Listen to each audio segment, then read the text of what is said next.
So I just come across a video on YouTube. Now I'm assuming it's a new channel because I don't think I've seen them before, but they're talking about the 5 watches that they recommend that you do not buy. And I certainly remember within my journey of coming to a point relatively early on where I felt like I knew what I was talking about and that I could give some good advice. And I'm sure this person has some good advice, but being probably a newer channel, it'll be quite interesting just to see what they have to say and do a reaction. Now, the channel, Just One More Watch.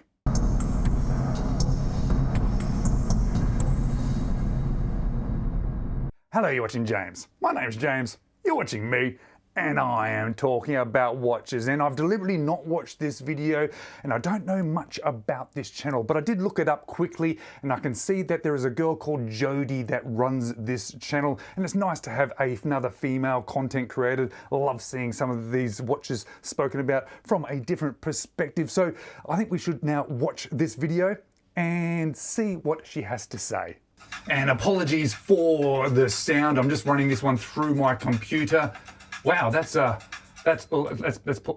really cool graphic. Wow, I think that's actually better than mine. I might have to reach out and see where she got that done. Oh, I like it. Kind of a cool name too. All right, let's keep going. Hello and welcome. Oh, hang on a second. Who's that?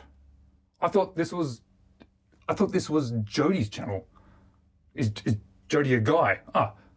All right, I do apologise. Here in Australia, Jody is generally a female's name. Oh, I do know it can be both, so apologies, Jody. Yeah, okay.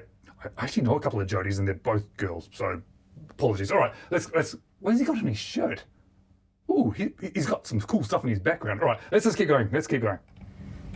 Just one more watch. If this is your first time here, I'd love to see you again. It is my first time here. I probably should subscribe to this guy. Does he sound Irish to you? I think he's Irish. Okay, that's cool. I like the Irish accent. Big button with the word subscribe on it that can help make that happen. Today, it's a long video based on a short video that I made last year. 5 watches you. Oh, okay. So he's not a new YouTuber. He's not a new YouTuber. He's been doing this for a little bit, so I'm gonna have to go back and look at some of his other videos. Let's see if this one's any good first, though. Should never buy. Ooh, I like that graphic. A caveat. At the end of the day, you should buy whatever you want, whatever makes you happy. Oh, see, I'm not so sure about that advice. I know it sounds good on the outset, but I think once you get a little bit more into collecting, maybe once this guy gets a little bit more into his collecting, he may understand that there's a little bit more depth behind it. But let's keep going. Let's see what he's got to say. But these are still 5 guidelines then that can help you minimize regret and maximize the bang per buck in your watch box. I have made many mistakes with my watch purchasing. Oh, haven't we all? Yeah. So at least he's open and honest about that, because I think I've seen some channels where they think they know absolutely everything, have never done anything wrong. So that's kind of good. To be honest, I was expecting him to be a little bit more full of it, I guess, but no, he seems to sort of have a bit of understanding. So let's keep going, shall we? Course of the years, including some of the mistakes that I am now encouraging you to avoid. So why not learn from my bitter experience? And well, that's fair enough. I prefer not to make mistakes myself. So all right, thanks, Jody. All right, let's keep going. Let's keep going.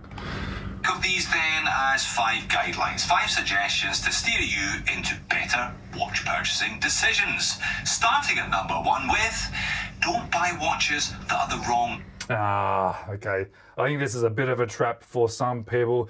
People seem to think that there is a certain Goldilocks zone that you have to buy for every single watch, and a little bit more experience at watch collecting starts to expand you a bit beyond. But all right, let's just see what he's got to say. You never know. Size for you. Now, I appreciate this is entirely subjective, but that's exactly my point. Unlike the seemingly endless definitive charts on the internet, I'm not going to tell you what size of watch you should buy. If you think this, or even this looks good, then you go for it. Or if... Oh, to be honest, I thought he was going to tell you that you had to buy a 38mm or something. So that's good. All right, well, let's keep going. prefer this, or even this, then you go for that instead. Ultimately, only you can make that decision, and you probably already know your approximate sizing window. Mine is roughly 38mm to 42mm, and I tend to stick within that zone. Okay, it'd be interesting to know what his wrist size is, because I guess that kind of is my zone as well.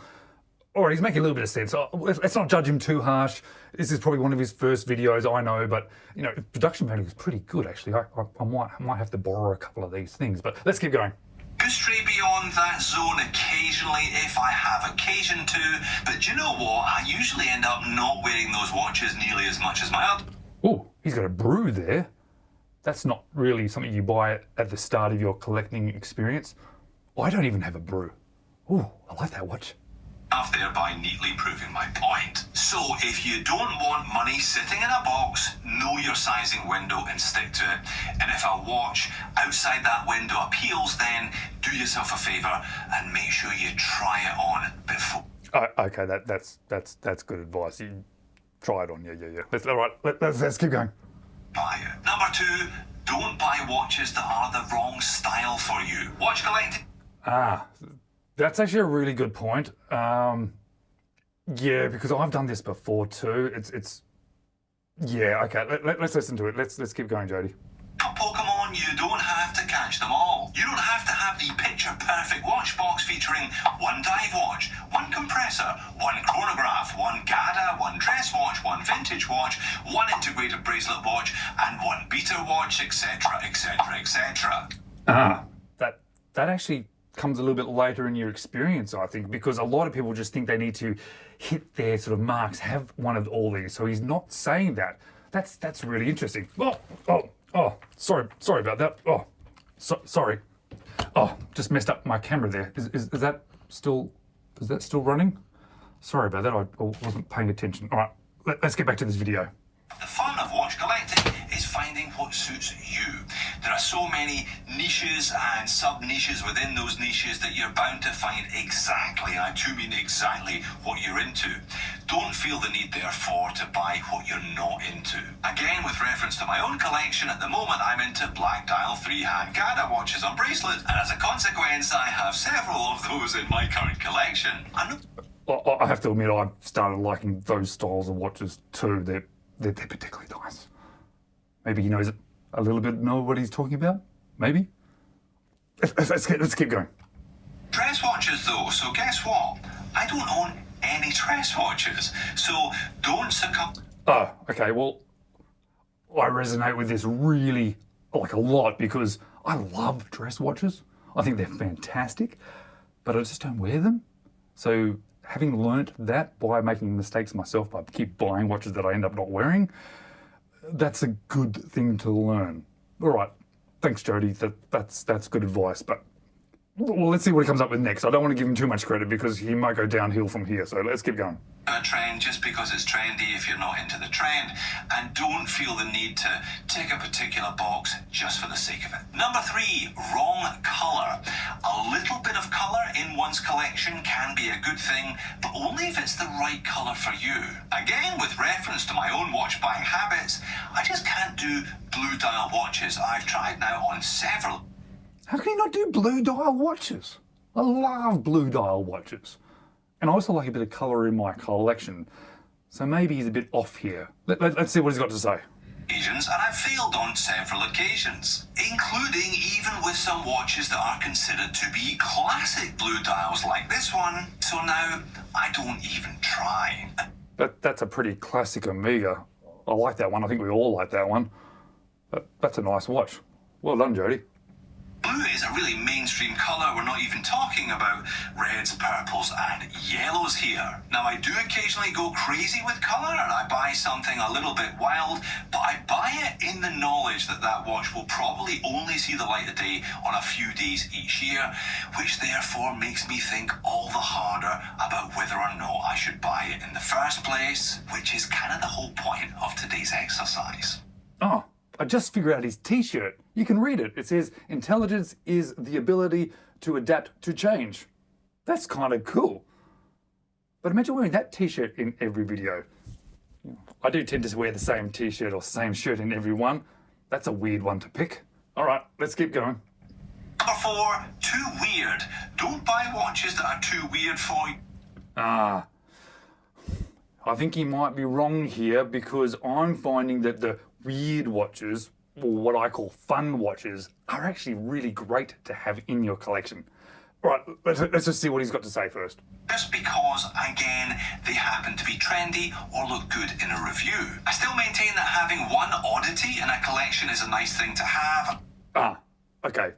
All right, I kind of agree with that. When I say that I like fun and slightly weird, quirky watches in my collection, I'm not saying the whole collection because that's a little bit too much, but having the one or the two, I think is such a good idea. And he's just said that, and that's a cool watch too.